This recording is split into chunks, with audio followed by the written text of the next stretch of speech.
जिनकी अलग अलग भूमिकाएं हमारे समाज के प्रति, पूरे समाज के प्रति रही। चाहे विजय सिंह जी पथिक हो, जिन्होंने बिजौलिया से लेकर पूरे मेवाड़ और मेरठ तक किसानों हित के लिए लड़ाई लड़ी। पन्ना ढाई का उदाहरण ले लो, किसी भी महापुरुष का, लौह पुरुष पटेल का उदाहरण ले लो, कहीं न कहीं इस देश के लिए, भारत देश के लिए, आमजन के लिए, समाज के लिए कुर्बानी दी और त्याग किया, बलिदान किया। हमारे पायलट साहब बहुत ही कांग्रेस के कद्दावर नेता रहे। परम सम्मानित कर्नल साहब बैंसला जी, जिन्होंने हमारे समाज को, एक सोए समाज को जगा करके इस पटल पर ला करके खड़ा किया। आज समाज प्रगति के दौर पर है, इसमें कतई नहीं है, कोई कोताही बरतने का काम नहीं, न कोई झूठ बोलने का काम। आज हमारा समाज प्रगति की ओर चल रहा है। लेकिन विधायिका जी, हमें दुख इस बात का है कि हमारे समाज की जनसंख्या के अनुपात में इस देश को 3 व्यवस्थाएं चलाती है, विधायिका, कार्यपालिका और न्यायपालिका। लेकिन दुर्भाग्य है हमारा कि आज तक इस देश में भारत की सर्वोच्च विधायिका में हमारा कैबिनेट मंत्री नहीं बन पाया। दुर्भाग्य हमारा इस बात का कि हमारे सर्वोच्च पद पर कोई भी प्रशासनिक अधिकारी नहीं पहुंच पाया। आज राजस्थान के अंदर मात्र एक जिला कलेक्टर हमारे बने हुए हैं, जो हिमाचल प्रदेश से अनुसूचित जनजाति के कोटे से आए हुए हैं, अरविंद जी पोसवाल साहब। उसके अलावा हमारे पास राजस्थान में कोई कलेक्टर नहीं, कोई आईएएस नहीं, कोई आईपीएस नहीं। जहां तक आईपीएस का सवाल है, हमारे समाज में अगर पुलिस का कोई सब इंस्पेक्टर बन जाता है तो हम उसको ये मान बैठते हैं कि यही हमारे समाज का आईपीएस है, हमारे समाज का आईजी और डीजीपी है। यही हमारे समाज की लास्ट पोस्ट है। सब इंस्पेक्टर से, सिपाही से, सब इंस्पेक्टर तक पहुंचता है और वहां जाकर के वो रिटायर हो जाता है। इसी प्रकार विधायिका को न्यायपालिका में ले लें, हिंदुस्तान के किसी भी न्यायालय के अंदर हमारा न्यायाधिपति नहीं है, न्यायमूर्ति नहीं है, न्यायाधीश नहीं है। ऐसी स्थिति का हमारा समाज आज जनसंख्या के अनुपात में हमारी भागीदारी नहीं निभा पा रहे। इतना पिछड़ा हुआ समाज जिसकी हम कल्पना भी नहीं कर सकते।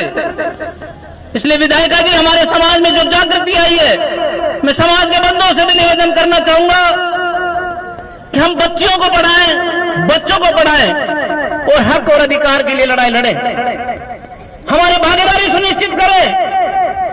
आज हम पढ़ लिख करके आईपीएस और न्यायपालिका में तो पढ़ लिखने के बाद में पहुंच पाएंगे, लेकिन विधायिका एक हमारे हाथ में एक ऐसी कलम है जिसमें हम वोट के माध्यम से सत्ता में भागीदारी हम बना सकते हैं। इसलिए मैं समाज के बंधुओं से भी निवेदन करूंगा कि विधायिका के अंदर हमारे समाज की जनसंख्या के अनुपात में हमारी भागीदारी होनी चाहिए।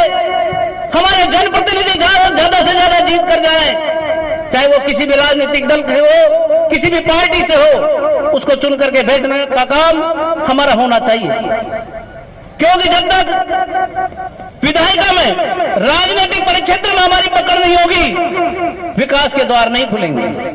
विकास के द्वार 2 रास्ते हैं, एक तो हम शिक्षित होंगे तो विकास का द्वार खुलेगा, और एक हम राजनीतिक जागृति लाएंगे तो विकास का द्वार खुलेगा। इनके बाद में आर्थिक व्यवस्था आती है, समाज को अर्थ की व्यवस्था भी आवश्यकता है। हमारा समाज उस स्टेज पर नहीं है जिस पर हम कह सकते हैं कि हमारा समाज धनाढ्य है। हमारा समाज कृषि और पशुपालन पर आधारित है। आर्थिक स्थिति में सुधार लाना होगा, हमें बाह्य आडंबर को, कुरीतियों को त्यागना होगा और उन पैसों को हम बच्चों की शिक्षा में लगाना होगा। कर्नल साहब की एक मांग थी, कर्नल साहब का एक सपना था कि हम बाह्य आडंबरों में जी रहे हैं, भागवत और कथाओं में जी रहे हैं, नुक्ता और प्रथाओं में जी रहे हैं, इनको त्यागना होगा। ये कर्नल साहब का सपना था। वो कहा करते थे कि 15 साल तक इन पर बैन लगा दो और उस पैसे को शिक्षा पर खर्च कर दो, सोचूंगा मेरा सपना पूरा होगा। इसलिए समाज के बंधुओं में आपसे निवेदन करना चाहूंगा कि आप ऐसी कृतियों को त्याग कर उन पैसों को समाज की शिक्षा पर लगाएं।